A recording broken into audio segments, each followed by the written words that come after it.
Bonsoir, je vous refais un petit cours vite fait sur la machine à courant continu. Je vois que c'est pas très facile, je comprends, c'est pas toujours au début, c'est pas la machine qui est simple à comprendre non plus. C'est la première. Alors, ce qu'il faut bien comprendre déjà, c'est vos histoires de fléchage de circuit. Donc ça, c'est des choses que dans mon avion courant continu.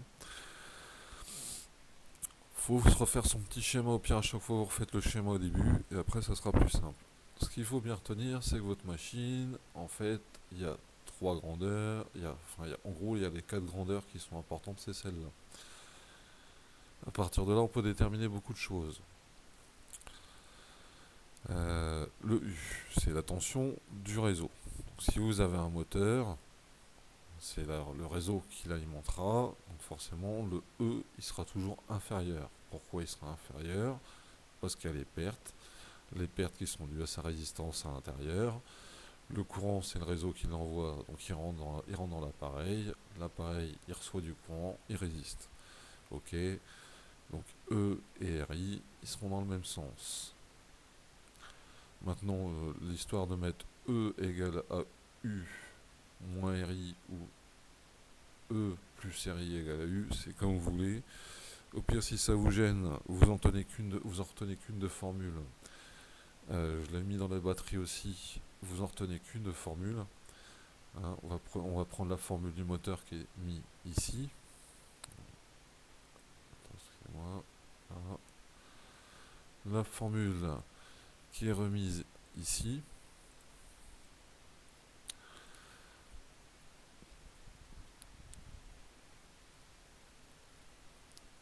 Donc comme je vous ai dit, quand vous avez le réseau il alimente, c'est un moteur ici. On alimente avec le réseau, donc forcément c'est le réseau qui sera le plus fort, donc le E il sera moins important. S'il est moins important, c'est parce que on enlève les pertes R et I. RI. Ok.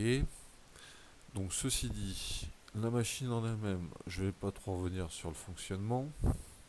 S'il y a besoin, vous m'envoyez un mail, j'expliquerai un petit peu plus, mais c'est en fait ça marche avec le magnétisme et le courant. Donc le courant, pour qu'il puisse toujours dans le même sens, il y a le collecteur avec le porte-balai. Donc ça c'est des choses importantes, et il y aura des choses à voir, mais je n'ai pas à démonter.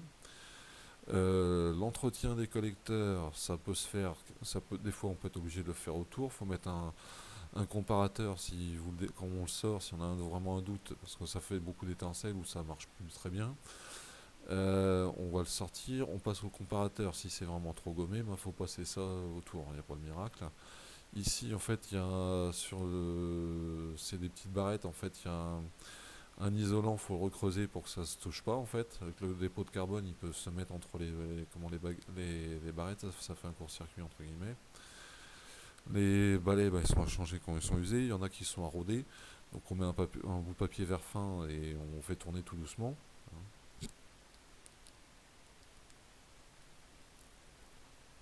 Les parties du moteur à bien retenir, c'est l'inducteur ici. L'inducteur, vous l'avez en fait, c'est la partie qu'on fait tourner. C'est assez bizarre, mais c'est comme ça. C'est la partie qu'on fait tourner.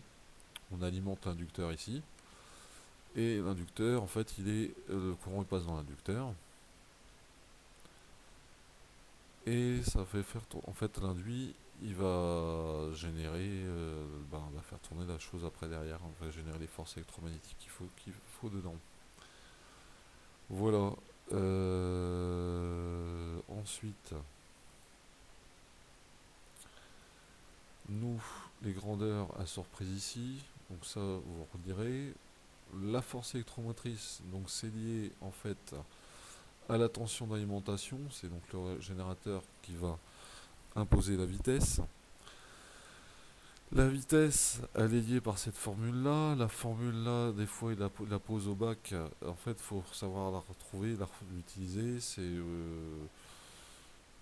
J'espère qu'il vous donne un formulaire quand c'est comme ça. Celle-là, en fait, c'est la constante de la machine. En fait, en fonction de comment elle est fabriquée, la machine, elle tourne pas à la même vitesse ou elle fournit pas le même courant. Donc, il y a une formule. Maintenant, généralement on les détermine par essai. Vous allez voir dans la deuxième partie de la vidéo, on fait par essai. C'est plus simple. Et de toute manière, c'est précis. La force électromotrice, donc en fait, elle est liée à cette fameuse constante de la machine au flux qui se trouve donc dans l'inducteur. C'est pour ça qu'il y a un inducteur. Et donc à la vitesse de rotation. Ça, quand vous allez fixer la tension, ça va faire varier la FEM. Et la FEM va faire varier la vitesse. Ça marche dans ce sens-là. Maintenant, pour la génératrice, c'est que plus ça va tourner vite, plus ça va faire de tension. Mais on reste sur le moteur pour le moment. Démarrage du moteur justement. Donc en TP, vous avez vu qu'on a utilisé ce genre d'appareil. Ce genre d'appareil, en fait, vous avez la ligne. Ça c'est pour l'excitation. Donc en fait, dès qu'on va mettre le contact, ça alimente l'excitation. Je vous rappelle que cette machine-là, il faut toujours que ça soit excité, sinon ça va s'emballer. Vous avez l'autre partie qui va sur le moteur et en fait il y a des plots en fait et il y a des résistances entre les plots. Les résistances ça permet de limiter le démarrage parce que sinon au démarrage, en reprenant la formule ici, vous avez oméga qui est égal à 0. Ça c'est la pulsation de la rotation. C'est le nom barbare mais c'est comme ça. C'est en fait l'image de la vitesse on va dire. Si ça c'est égal à 0, ça va être égal à quelque chose, ça aussi, tout ça ça sera égal à 0. Donc si ça c'est égal à 0, la formule U moins RI, il ne reste plus que RI. U égale RI, quoi. C'est comme c'est expliqué là. Donc U égale RI, ça veut dire que au démarrage, I égale U sur R, on arrive à 240 ampères. Donc la machine, elle est faite pour fonctionner avec peut-être 6 ou 7 ampères. Ça risque de faire mal. Donc ça, c'est pour le démarrage. Pour qu'elle puisse démarrer, on va voir la courbe, je vais vous la remontrer vite fait quand même. Pour qu'elle puisse démarrer, en fait, on va revenir tout à l'heure, on va reparler du couple de perte. En fait, on le visualise ici. Je vous ai fait les trois courbes. Donc là, vous avez la vitesse en fonction de l'intensité, le couple en fonction de l'intensité, et le couple en fonction de la vitesse. Donc en fait, au début, il faut qu'il puisse, pour le moteur, pour qu'il puisse démarrer, donc il faut lui envoyer du courant, mais bon, normalement, dès qu'on va envoyer le courant, ça suffit. Mais il faut qu'il arrive à vaincre le couple de perte. Le couple de perte, on le voit ici. Une fois que la machine elle a réussi à le vaincre, elle va pouvoir accélérer à sa vitesse à vide. Donc elle va aller à fond. Mais il faut vaincre le couple de perte au démarrage. Pour le démarrage, c'est terminé. Donc ça, c'est un peu le fonctionnement de la machine. Donc là-dessus, il y a le cours. Je vous ai remis en plus le cours de Nantes, qui est super complet. Bon, après, il n'y a pas besoin de tout, mais si vous avez besoin un jour, il y a tout dedans. Je vous conseille de le garder, de le sauvegarder sur une clé. Il sera peut-être pas toujours sur internet. Ici, nous on va parler maintenant du bilan de la machine, après la variation de la vitesse. Donc ça, au niveau du fonctionnement, il n'y a pas. Bon, faut savoir que ça fonctionne avec le magnétisme. Après, on vous demandera peut-être la règle des trois doigts de la main droite et trois doigts de la main de la gauche, mais on les reverra, de la main gauche, mais on les reverra avec la machine synchrone. Et la machine asynchrone, donc ça, pas de panique. Ça, on le verra avec le transformateur. C'est plus facile à mettre en visu avec un transformateur parce qu'on peut voir, en fait, on le voit visuellement. Vous voyez le signal déformé directement. Et ça, on peut le tracer avec les sinusoïdes en fait. Avec un transformateur, on va mesurer la tension et on peut mettre en XY, alors peut-être pas avec celui qu'on a au labo, là au pire je ramènerai le mien.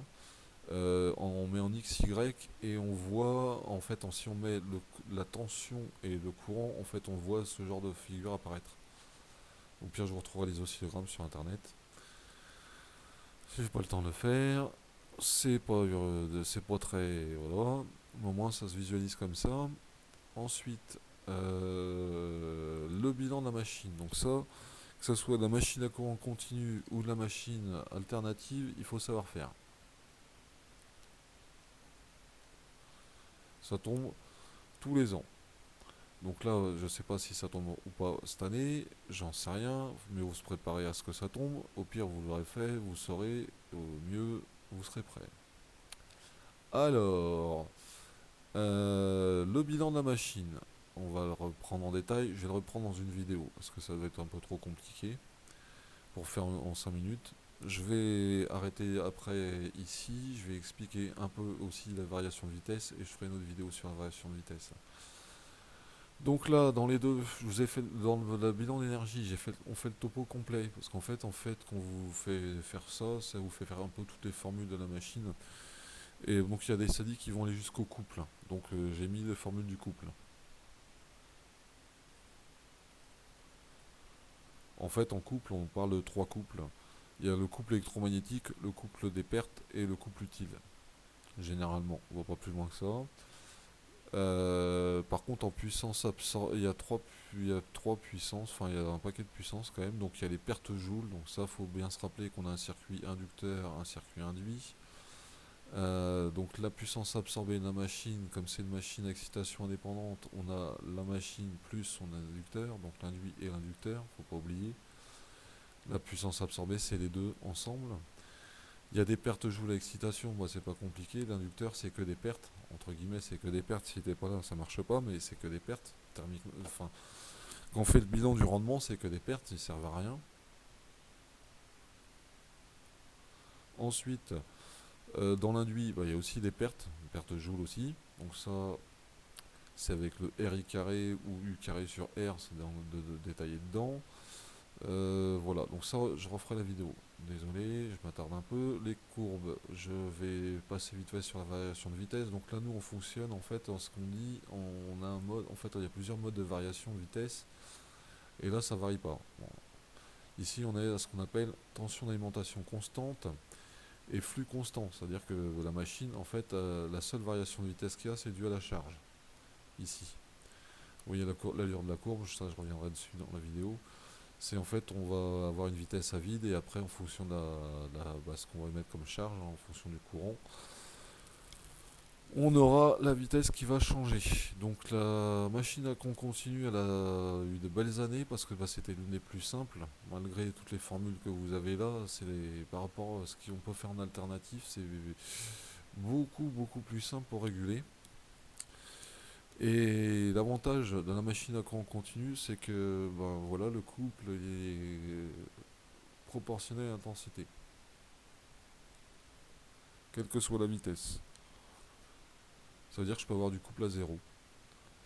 Et ça, bah, pour freiner, c'est très bien. Et après, si j'inverse le couple, bah, je peux récupérer de l'énergie. Donc ça, c'est plutôt le rôle des convertisseurs, on verra ça plus tard. Le couple en fonction de la vitesse, bon bah c'est pas trop là, c'est pas trop compliqué. Bah 1500 c'est pareil, hein, vous êtes à fond, il n'y a pas de souci. Maintenant, enfin, on va me prendre on va perdre des tours. J'aurais peut-être dû faire plutôt, j'ai fait T en fonction de N. J'aurais peut-être dû faire l'inverse. Bon, bref, on voit bien que le couple, quand on veut du couple, de toute manière, la vitesse va descendre. La vitesse, elle est là, le couple, il est là. Voilà, donc je vais faire la vidéo sur le bilan et je vous ferai ensuite la vidéo sur la variation de vitesse.